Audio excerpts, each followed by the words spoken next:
आज की इस वीडियो में हम बात करेंगे बीए प्रोग्राम हिस्ट्री। और हिस्ट्री है सेकेंड ईयर का थर्ड सेमेस्टर जो है आपका। इसके अंदर आप पढ़ते हो इंडिया की हिस्ट्री और 1200 से लेके 1700 तक का जो आप समय था, इसमें क्या क्या महत्वपूर्ण चीजें हुई थी ये हमारे सिलेबस के अंदर है। इससे पहले सिलेबस का वीडियो बनाया था, अगर आपने नहीं देखा है तो पहले आप सिलेबस की वीडियो देखिए और उसके बाद यहाँ पे आइए। अब देखिए यहाँ पे एक चीज आपको समझनी है कि चैप्टर हमारे बहुत सारे हैं और आपके अगले महीने में ही पेपर है। आज मैं नवंबर में वीडियो बना रहा हूँ, दिसंबर में अगर आपके पेपर है तो इतनी जल्दी सिलेबस नहीं हो सकता। तो ऐसे में हम क्या करेंगे, बेसिक पढ़ेंगे और इंपॉर्टेंट क्वेश्चन को कर लेंगे, जिससे कि आपके क्वेश्चन काफी वहां से फंस जाएंगे और बाकी आप अपने लेवल पे पढ़ाई करते रहो। तो ये वीडियो जो है एसओएल के स्टूडेंट के लिए, डीयू रेगुलर के स्टूडेंट के लिए, एनसी वेब के स्टूडेंट के लिए बिल्कुल उपयोगी होगी। तो शुरू करते हैं अपने टॉपिक को। देखिए सबसे पहले बात कर लेते हैं हम कि आज की इस वीडियो में आपको जो बेसिक बताने वाला हूं, जैसा कि मैंने आपको पहले बताया था पहले वाले वीडियो में, तो इसमें हमें यहाँ पे दो तीन चीजें समझनी है कि देखिए दिल्ली सल्तनत ये आपके सिलेबस में है और मुगल काल जो है ये आपके सिलेबस में है। तो दिल्ली सल्तनत के लगभग आप ये मान लो 320 होते हैं वैसे, पर आप 300 प्लस साल जो थे दिल्ली सल्तनत में, आपको वहां पे 300 सालों के दौरान जो महत्वपूर्ण घटनाएं थी वहां से आपके क्वेश्चन आ जाते हैं पेपर में। इसके बाद अगर हम बात कर लेते हैं यहाँ पे मुगल काल में, तो यहाँ पे भी लगभग आप देखोगे 300 प्लस ईयर के बीच में जो भी महत्वपूर्ण घटनाएं आई थी हुई थी, उनमें से क्वेश्चन आपके पेपर में पूछ लिए जाते हैं। मैं आपको आगे वीडियो के एंड में क्वेश्चन पेपर का नमूना दिखाऊंगा, आप उस क्वेश्चन पेपर को देखो और आप समझ जाओगे कि पेपर आखिर आता है तो कैसा आता है। तो समझिए इसे। चलिए सबसे पहले बात कर लेते हैं दिल्ली सल्तनत की, उसके बाद बात करेंगे मुगल काल की। केवल बेसिक है, आपको ये वीडियो अपने टॉपिक को समझने के लिए देखनी है। क्वेश्चन आंसर मैं आपको नेक्स्ट वीडियो में कराऊंगा, जहां पे मैं आपको टॉपिक वाइज करा दूंगा, ठीक है। तो देखिए सबसे पहले दिल्ली सल्तनत की बात करें तो 1206 से लेके 1526 तक का जो समय था, ठीक है, 1206 एडी से लेकर 1526 एडी तक का जो समय था, ईस्वी तक का जो समय था, इसमें जो शासन हुआ वो दिल्ली सल्तनत का शासन कहलाता है, ठीक है। तो ये जो चार, इसमें इसके तहत टोटल 5 वंश थे, इसमें से 5 में से जो 4 वंश थे ये तुर्क थे, ठीक है, तुर्क से संबंधित थे, और ये जो 5वां वंश है वो अफगान से संबंधित है, ठीक है। तो ये भी आपको यहाँ पे याद रखनी है, ये बेसिक बातें हैं। चलिए इसको समझते हैं। सबसे पहले देखिए क्या हुआ, दिल्ली सल्तनत में जो सबसे पहले स्थापना हुई थी वो हुई थी गुलाम वंश की। इसको मामलुक वंश के नाम से भी जाना जाता है। और गुलाम वंश क्यों कहा जाता है ये भी मैं आपको आगे विस्तार से बताने वाला हूं। तो गुलाम वंश जो है 1206 से लेके 1290 तक जो शासन रहा है, गुलाम वंश के शासकों का शासन रहा है, जिसमें कुतुबुद्दीन ऐबक हो जाएगा, इल्तुतमिश हो जाएगा, रजिया सुल्तान, बलबन, ऐसे जो शासक थे ये गुलाम वंश से संबंधित थे। इसके बाद आता है खिलजी वंश, इसने 1290 से लेके 1320 तक शासन किया था, ठीक है। खिलजी वंश 1290 से 1320। हो सकता है आप राइटर की किताबें पढ़ते हैं तो थोड़ा बहुत 1-2 साल ऊपर नीचे भी आपको मिल सकता है, पर आप बिल्कुल ना घबराएं, आपको डेट नहीं याद रखनी है इतनी ज्यादा। बस आप इसको थोड़ा सा समझ लो कि पहले गुलाम वंश, उसके बाद खिलजी वंश, और खिलजी वंश के कुछ महत्वपूर्ण शासक थे। अलाउद्दीन खिलजी से रिलेटेड क्वेश्चन आपके पेपर में पूछा जाता है। इसके बाद आप तुगलक वंश देखो, तुगलक वंश में भी 1-2 क्वेश्चन आपके बन जाते हैं, यहां से आपके पेपर में पूछे जाते हैं, जो कि 1320 से 1414 तक था। इसके बाद सैयद वंश, सैयद वंश जो है 14 से 1451, ज्यादा लंबा समय तो नहीं था ये, पर यहां से कोई खास क्वेश्चन आपके पेपर में नहीं आएगा। लास्ट है लोधी वंश, लोधी वंश से क्वेश्चन बन सकता है, क्योंकि आपको पता है लास्ट शासक जो था लोधी वंश का इब्राहिम लोधी, उससे बाबर का युद्ध हुआ था, जिसमें पानीपत का प्रथम युद्ध कहा जाता है, जिसे बाबर के साथ ये जो युद्ध हुआ था, इसमें इब्राहिम लोधी जो था वो मारा गया था, और वहीं से दिल्ली सल्तनत का शासनकाल खत्म हो चुका है पूरी तरीके से, और वहां पे एक नई सत्ता स्थापित हो जाती है जिसको मुगल शासन कहा जाता है। तो ये आपको यहाँ पे 5 महत्वपूर्ण शासकों को याद रखना है, या 5 महत्वपूर्ण वंशों को आपको यहाँ पे याद रखना है। अब चलिए क्या करते हैं, इन सभी वंशों के जो मेन शासक थे उनके नाम पढ़ लेते हैं, ताकि आपको थोड़ा और आसानी हो। सबसे पहले बात कर लेते हैं हम गुलाम वंश की। आखिर इसको गुलाम वंश क्यों कहा जाता है, इसको मामलुक वंश भी कहा जाता है, कई जगह पे आपको कई किताबों में मामलुक वंश भी लिखा जाए मिलेगा। क्यों कहा जाता है इसको गुलाम वंश, तो देखिए गुलाम वंश इसलिए कहा जाता है क्योंकि इसकी स्थापना जो की थी, संस्थापक जो थे वो कुतुबुद्दीन ऐबक जो था ये गुलाम था। अब ये किसका गुलाम था,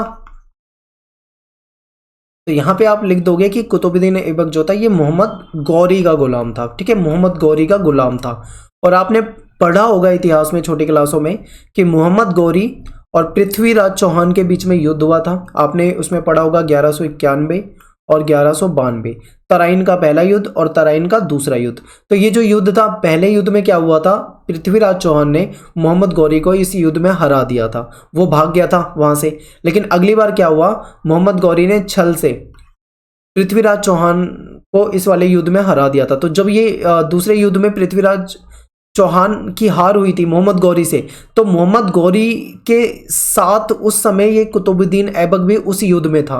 यानी आप ये कह सकते हो कि मोहम्मद गौरी की बहुत ज़्यादा सहायता करी थी कुतुबुद्दीन ऐबक ने। इसकी सहायता से ही मोहम्मद गौरी ने पृथ्वीराज चौहान को हराया था। तो वहाँ से ये बेसिक बातें आपकी हो गई। तो ये जो था ये गुलाम था, कुतुबुद्दीन जो था मोहम्मद गौरी का गुलाम था और इसने इस वंश की स्थापना की, इसीलिए इसको गुलाम वंश भी कहा जाता है। अब देखिए इल्तुतमिश जो है ये भी गुलाम था, बलबन जो है ये भी गुलाम था, यानी इसके 3 शासक जो हैं ये गुलाम थे, इसलिए भी इसको गुलाम वंश कहा जाता है। और यहाँ पे याद रखना कि ये मैंने आपको यहाँ पे 4 जो शासक बताए मैंने मेन बताए, इसके अलावा टोटल 11 शासक माने जाते हैं इस वंश के, लेकिन बाकी इतने महत्वपूर्ण नहीं थे, इसलिए मैंने बाकी के नाम नहीं लिखे हैं। तो आपको यहाँ पे इतना समझ में आ गया होगा कि दिल्ली सल्तनत का जो सबसे पहला वंश जिसने शासन किया था उसको गुलाम वंश कहा जाता है। गुलाम वंश की स्थापना जो की थी वो कुतुबुद्दीन ऐबक ने की थी।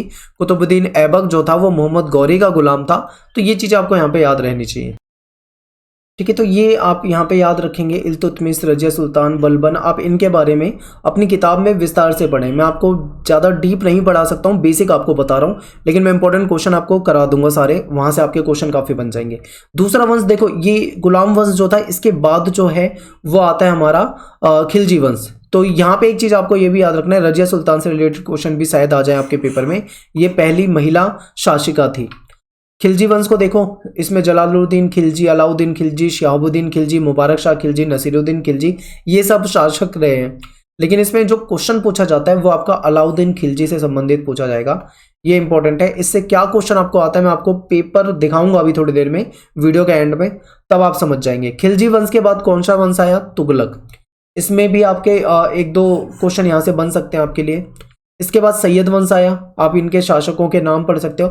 और लास्ट जो था लोधी वंश था, इब्राहिम लोधी। ये वही इब्राहिम लोधी था जिसका युद्ध हुआ था बाबर के साथ 1526 में, जिसको पानीपत का प्रथम युद्ध कहा जाता है। इसको क्या कहा जाता है, ये जो 1526 में बाबर और इब्राहिम लोधी का युद्ध हुआ था, इसको पानीपत का पहला युद्ध कहा जाता है। इसमें क्या हुआ था, इब्राहिम लोधी जो था इसको मार दिया था बाबर ने, यानी ये मारा गया था, और यहीं से मुगल सत्ता की स्थापना हो गई। यानी कि आप कह सकते हो कि दिल्ली सल्तनत का शासन खत्म हो गया और मुगल साम्राज्य का शासन शुरू हो गया, आप ऐसे भी देख सकते हो। तो ये बेसिक यहाँ पे हो जाएगा। इसके बाद बात कर लेते हैं मुगल साम्राज्य की और मुगल शासक की। तो ये आपको यहाँ पे कुछ बेसिक बातें जो मैंने आपको बताई, ये सारी आपको याद होनी चाहिए और ये आपको लिख लेना है एक जगह, ताकि आपको थोड़ा थोड़ा याद रहे। क्वेश्चन आपके इस तरीके से नहीं आते, क्वेश्चन कैसे आएंगे मैं आपको वो भी बताऊंगा, पर आपको इतना पता होना चाहिए कि कौन से समय में क्या था। अब मुगल शासन की अगर हम बात करें तो आप देखोगे कई जगह पे ये 1526 से 1707 लिखा मिलता है आपको, तो कई जगह पे 1526 से लेके 1857 लिखा मिलता है। तो यहाँ पे आप कंफ्यूज नहीं होंगे, मैं आपको समझा देता हूँ ऐसा क्यों होता है। देखिए क्या है कि मुगल काल जो था उसको 2 हिस्सों में बांट के पढ़ा जाता है, एक 1526 से 1707 तक और दूसरा 1707 से लेकर 1857 तक। आखिर ऐसा क्यों पढ़ा जाता है, क्या कारण है इसके पीछे? तो इसके पीछे कारण देखिए क्या है कि जो 1526 से लेकर 1707 तक जो शासक रहे हैं, महत्वपूर्ण शासक, इस समय मुगल साम्राज्य बहुत ज्यादा क्या था, मजबूत था। ये मजबूत और ताकतवर शासक माने जाते हैं, जैसे बाबर, उसके बाद हुमायूं, अकबर, जहांगीर, शाहजहां, औरंगजेब। इनके समय तक मुगल शासन जो था अपने चरम पे था, ताकतवर था। लेकिन 1707 में, याद रखें 1707 में जब औरंगजेब की मृत्यु हो गई, उसके बाद जो शासक आए, औरंगजेब के बाद जो भी शासक आए, वो इतने ज्यादा ताकतवर नहीं माने जा सकते, या फिर आप कह सकते हो कमजोर शासक थे इसके बाद के जो भी थे। तो मुगल शासन धीरे धीरे क्या होने लगा था, कमजोर होने लगा था 1707 के बाद। तो इसीलिए इसको 2 हिस्सों में पढ़ते हैं, एक तो ये 1526 से 1707 वाला और दूसरा 1707 के बाद वाला। तो ये आपको यहाँ पे ध्यान रहेगा। अब चलिए आगे देखिए, 1707 से लेकर 1857 ये सारे शासक रहे हैं, बहादुर शाह, जहांदर शाह, फर्रुखशियर, रफ़ीउल दरजद, शाहजहां द्वितीय, मोहम्मद शाह, अहमद शाह बहादुर, आलमगीर द्वितीय, शाहजहां तृतीय, शाहजहां आलम द्वितीय, अकबर शाह द्वितीय, बहादुर शाह द्वितीय, जिसको बहादुर शाह जफर भी कहा जाता है। आपने जब 12वीं क्लास में 1857 का विद्रोह वाला चैप्टर पढ़ा था तब आपने बहादुर शाह जफर के बारे में भी पढ़ा था कि ये दिल्ली के लाल किले में थे जहाँ पे सिपाही चले गए थे और उन्होंने कहा था कि भाई बताई थी अपनी स्टोरी ऐसा ऐसा करके आए हैं, तो आपको याद आ जाएगा सारा। तो ये थे, लेकिन ये जो शासक रहे हैं ये बहुत लंबे समय तक नहीं रहे। अगर आप ध्यान से जब इनके बारे में इनकी तारीखों को पढ़ोगे कि इन्होंने शासन कब किया, तब आपको पता लगेगा कि इनका शासन बहुत ज़्यादा लंबे समय तक नहीं रहा। कभी कोई आ जाता है, फिर दूसरा आ जाता है, कभी तीसरा आ जाता है, ज़्यादा लंबे समय तक नहीं रहा। क्यों नहीं रहा? क्योंकि ये उतने ताकतवर शासक नहीं माने जाते। उसके बाद फिर ब्रिटिश अंग्रेजों का प्रभुत्व बढ़ने लगा था, कहीं ना कहीं अंग्रेजों के हाथ में सत्ता जाने लगी थी, तो ये भी आप यहाँ पे कह सकते हो। ठीक है, तो पहले शासक जो है मुगल साम्राज्य के जिसने स्थापना की बाबर, और अंतिम शासक जो है वो है बहादुर शाह जफर। तो ये आपको यहाँ पे याद रखना है। तो देखिए सारा बेसिक मैंने आपको बता दिया, यानी कि लगभग मैंने आपको 650 साल का इतिहास मैंने आपको 10-12 मिनट में बताने की कोशिश की है, एक समरी टाइप में। यही आपको चीजें ध्यान रखनी है। अब देखिए यहाँ पे चलते हैं, आप देखते हैं हम थोड़ा सा क्वेश्चन। और यहाँ पे एक चीज और आप ध्यान रखें, ये जो 1707 से लेकर 1857 वाला जो मुगल काल है, इसको उत्तर मुगल काल भी कहा जाता है, क्योंकि इस समय में कमजोर हो गया था शासन। ठीक है, अब देखिए क्वेश्चन कैसे आते हैं आपके पेपर में। तो आप थोड़ा सा एक क्वेश्चन पेपर देखिए, कुछ इस प्रकार से आपके क्वेश्चन आएंगे। और ये यहाँ पे आपके लिए कोई वर्ड लिमिट नहीं होती है, सीधा आपके पास क्वेश्चन पेपर इस तरीके से मिलेगा। और आप ये क्वेश्चन देख सकते हैं, प्रीवियस ईयर के क्वेश्चन है ये, चाहे आप रेगुलर हो, चाहे आप एसयूएल से हो, चाहे आप एनसी वेब से हो। ठीक है, सबके लिए काम आएगा क्योंकि सिलेबस एक ही है। तो देखिए यहाँ पे एक क्वेश्चन है, अलाउद्दीन खिलजी के आर्थिक सुधारों का वर्णन करो। अभी मैंने आपको क्या बताया था कि खिलजी वंश में अलाउद्दीन खिलजी से बहुत क्वेश्चन पूछे जाते हैं, तो आपका एक क्वेश्चन ये हो जाएगा। अगर आपने सिलेबस वाला वीडियो देखा है तो मैंने आपको विजयनगर साम्राज्य बताया था कि ये इंपॉर्टेंट है, तो विजयनगर साम्राज्य से भी कम से कम 2 क्वेश्चन आपके पेपर में ज्यादा पूछे जाते हैं। तीसरा क्वेश्चन देखो, ये मुगल शासन से, मुगलों के अधीन जागीरदारी व्यवस्था के उदय और विकास को रेखांकित कीजिए। अगला क्वेश्चन है, अकबर के समय में मुगल राजपूत संबंधों का विश्लेषण करो। देखो ये भी मुगल से ही क्वेश्चन हो जाएगा। फिर शिवाजी, और मैंने आपको मराठा और सिख वाला टॉपिक भी बताया था पहले सिलेबस वाले वीडियो में, मैंने कहा था वहां से क्वेश्चन आता है। तो देखिए वो क्वेश्चन वहीं से आया हुआ है, आप इसे देख सकते हैं, ये भी इंपॉर्टेंट क्वेश्चन है। और अगला क्वेश्चन देखिए, छठा क्वेश्चन, मुगल लघु चित्रकला समकालीन समाज को किस तरह अभिव्यक्त करती है। तो ये भी मुगल काल से आपका क्वेश्चन हो जाएगा। और 7वां देखें, मध्यकालीन समाज में कबीर के योगदान। मैंने आपको लास्ट सिलेबस वीडियो में आपको भक्ति परंपरा, भक्ति आंदोलन के बारे में भी बताया था। ठीक है, भक्ति आंदोलन से ये क्वेश्चन है कबीर वाला, पूछा जाता है पेपर में। अगला क्वेश्चन है कि 16वीं शताब्दी में हिंद महासागर में पुर्तगाली एस्तादो द इंडिया के विकास का वर्णन करो। और इसी के ऑप्शन में क्वेश्चन है कि 17वीं शताब्दी में हिंद महासागर में अंग्रेजी और डच इंडिया कंपनियों के विकास का विवरण करो। ठीक है, तो एक क्वेश्चन आपका इनसे भी रिलेटेड पूछा जाता है। और 9वां क्वेश्चन देखो, मुगल साम्राज्य के अध्ययन के संबंध में इतिहासकारों के दृष्टिकोण का आलोचनात्मक मूल्यांकन करो।